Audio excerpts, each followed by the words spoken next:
ഇന്നൊരു കിടിലം ബീഫ് കറി വെക്കാം കേട്ടോ. ഇതൊരു കിലോ ബീഫുണ്ട്, നല്ല ബീഫ് കിട്ടി. അപ്പോൾ ഇത് എൻ്റേതായ ഒരു സ്റ്റൈലിലാണ് ഞാൻ വെക്കുന്നത് കേട്ടോ, എനിക്ക് ആരും പറഞ്ഞു തന്നിട്ടൊന്നുമല്ല. അപ്പോൾ ഇതിലേക്ക് വേണ്ടുന്ന ഇൻഗ്രീഡിയൻസ് എന്തൊക്കെയാണെന്ന് നോക്കാം നമുക്ക് കേട്ടോ.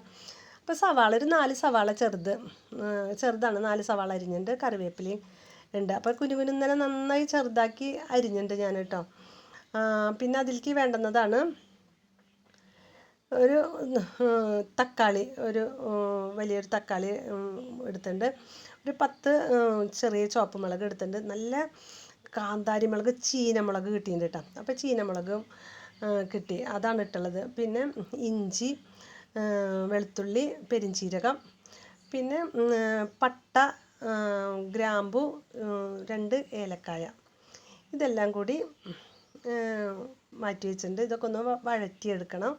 അതിലേക്ക് കാശ്മീരി മുളക് പൊടി, മല്ലിപ്പൊടി, ഞാൻ ഉപ്പ് എടുത്തുള്ളത് കല്ലുപ്പാണ്, കറി മസാല, കുരുമുളക് പൊടി, പിന്നെ ഇതെല്ലാം കൂടി ഞാനൊന്ന് വഴറ്റിയിട്ട് വരാവേ, എന്നിട്ട് ഞാൻ കാണിച്ചു തരാം കേട്ടോ.